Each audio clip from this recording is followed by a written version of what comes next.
जल और मृदा प्रकृति के दो महत्वपूर्ण अंग हैं। इसके बिना जीवन का कोई अस्तित्व नहीं है। आज के समय में इसका संरक्षण अति आवश्यक है। इस उद्देश्य की पूर्ति हेतु जल ग्रहण विभाग पंचायत समिति भदेसर जिला चित्तौड़गढ़ में IWMP 22 एवं IWMP 5 परियोजनाओं को क्रियान्वित कर जल संरक्षण एवं मृदा संरक्षण के कार्य कराए गए।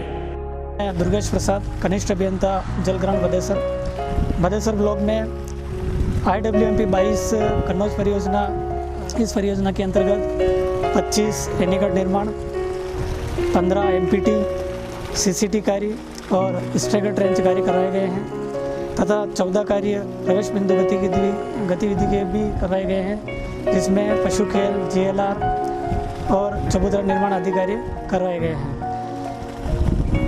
4 साल पहले यहाँ पर इस एरिया का जो जल स्तर है वो लगभग 27-28 मीटर था, जो आज 4 साल के बाद यहाँ पर 20 मीटर जल स्तर है। पहाड़ी क्षेत्र में वर्षा जल को रोकने के लिए इन ट्रेंचों का निर्माण किया गया है, जिससे वर्षा का जल इनमें संग्रहित होकर भूमि में समाहित हो जाता है, जिसके कारण निचले क्षेत्रों में जल स्रोतों का जल स्तर बढ़ जाता है और मिट्टी का कटाव भी रुक जाता है। व्यर्थ बहने वाले वर्षा जल को भूमि में समाहित करने के लिए संकीर्ण पॉन्ड बनाए गए हैं। इससे मानसून में कई लाख लीटर वर्षा जल का संग्रहण होता है। यह वर्षा जल भूमि में जाकर इस क्षेत्र को संतृप्त कर रहा है।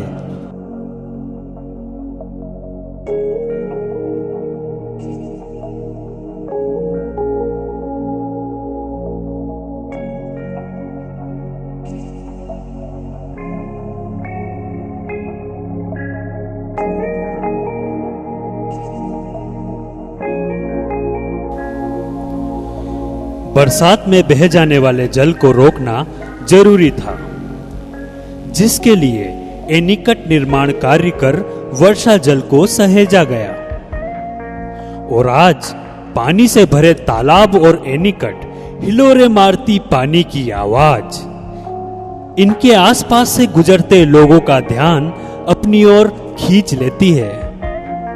कुछ वक्त पहले तक ये सब यहां नहीं था।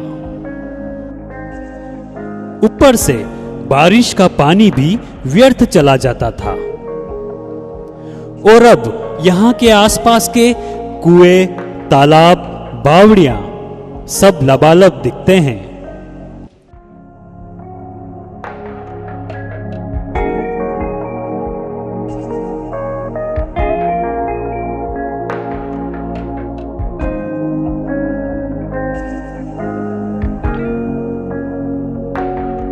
जल है असली सोना, इसे नहीं है कभी खोना।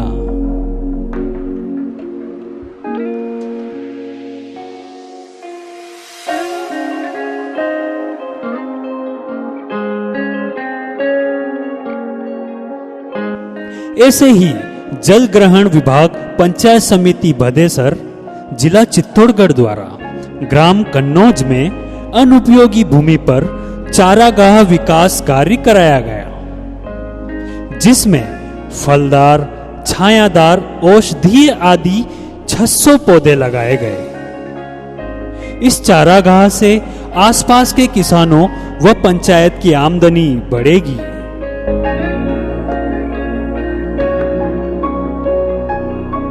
जैसा कि मैंने आपको बताया कि पहले ब्लॉक में हमने 75 आम के पौधे लगाए हैं, इसी ब्लॉक में हमने 50 पौधे चीकू के भी लगा रखे हैं। पीछे आप देख रहे हैं कि हमने 2 ब्लॉक और बना रखे हैं। इस ब्लॉक में हमने 50 पौधे अमरूद के लगा रखे हैं, 50 पौधे अनार के, फिर हमने लीची के पौधे लगा रखे हैं। उस आगे वाले ब्लॉक में हमने किन्नू के पौधे हैं और अंजीर के पौधे हैं और लीची के पौधे भी है उसमें। और इधर हमने जो बेर 50 पौधे इसमें हमने बेर के लगा रखे हैं। अब मैं इसमें आपको बताना चाहूँगा कि सबसे पहले हमने इसको पौधा रोपण से पहले क्या क्या तैयारी की थी। तो इसमें सबसे पहले हमने इस प्लॉट की अच्छी से साफ़ सफाई करवाई। उसके बाद हमने पौधे से पौधे और पंक्ति से पंक्ति की 4 मीटर दूरी रखी और 1 metre by 1 metre by 1 metre का गड्ढा किया। फिर उसमें हमने काली मिट्टी डलवाई। प्रति पौधा देसी खाद की मतलब 10 kg देसी खाद अपन ने प्रति पौधा दिया।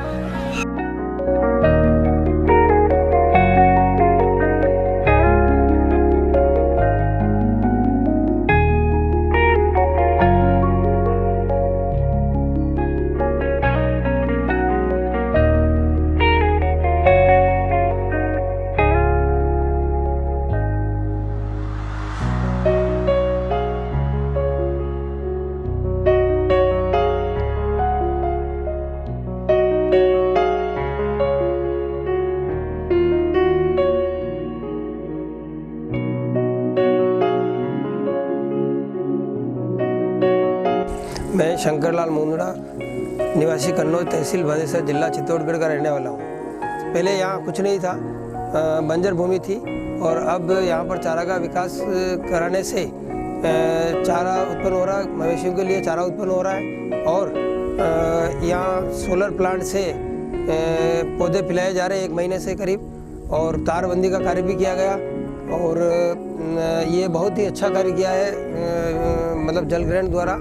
इससे अगले 3 वर्षों में अच्छी उत्पत्ति होगी और उससे उत्पादन से पंचायत को अधिक लाभ मिलेगा। ये जल ग्रहण द्वारा बहुत ही अच्छा कार्य किया गया। प्रकाश चंद्र खटीक, पंचायत समिति पंचायत धिरजे का खेड़ा। यहाँ पे ये पूरी बंजर ज़मीन थी और ऐसी झाड़ियाँ थी यहाँ पे, ना तो कोई पशु चर सकता और ना किसी को फ़ायदा मिल सकता। इन जल ग्रहण वालों ने मिलके और यहाँ ये भूमि मतलब साफ सफाई करके इसमें से 2400 पौधे लगाए, उसमें से 2100 पौधे ऐसे फलदार लगाए और 300 पौधे छांवदार लगाए। इसमें अमरूद है, नींबू है, आम है, जामफल है, सीताफल है, ऐसे कई तरह के पौधे हैं और इसके अलावा भी इसमें हमारी पंचायत को भी आय होगी। दूसरी बात है भैंसों की घास भी मिल जाएगी इसमें और गांव वालों को भी रोजगार मिलेगा, पंचायत को भी आय होगी। और दूसरी बात है कि जैसे पौधे लगाए हुए हैं इसमें सोलर ऊर्जा लगाया, सोलर ऊर्जा से हमारे क्या पाइपलाइन बिछा के हर पौधे को पानी समय समय से मिल जाएगा और 2 साल के अंदर इसमें हमारे को फल प्राप्त होंगे, इसमें आमदनी हो जाएगी पंचायत को। तो बहुत अच्छा यह सरकार का प्रयास है। मैं यूनुस मोहम्मद स्थानीय निवासी। मैंने जब यहाँ जलग्रहण के बारे में जाना और इस योजना के बारे में जानकारी लेकर यहाँ आया और इस जगह पर जब देखा कि भाई इस जगह जो पहाड़ था या जो पत्थर थे और ज़मीन ऊबड़ खाबड़ थी, ऊंची नीची थी, यहाँ कुछ नहीं था, मतलब बंजर भूमि थी। उसके बाद जब हम लगा कि जलग्रहण से यहाँ योजना से जो काम शुरू हुआ, इस जलग्रहण के अंतर्गत यहाँ पौधे लगाए गए और जिस तरह से चारा का उत्पादन होने लगा और यहाँ से जो समतलीकरण किया गया और यहाँ होने के बाद इससे जो पेड़ पौधे से पर्यावरण में मदद मिलेगी, पर्यावरण प्रदूषण दूर होगा और यहाँ के जो स्थानीय निवासी जो बेरोजगार है उनको हद से ज़्यादा यहाँ से रोजगार मिलेगा और होने वाले पशुओं को पशुओं के जो खाने की सामग्री है जो भी इससे उत्पादन होती रहेगी और पशुओं को भी मिलेगी और मानव को भी मिलेगी। और इसका तो इस तरह से जलग्रहण की जो योजना है ये लोगों के लिए बहुत उपयोगी योजना है और इस योजना के लिए हम सभी का आभार व्यक्त करते हैं और इससे आए हुए जो भी काम कर रहे हैं उन सभी को धन्यवाद। जल है तो कल है।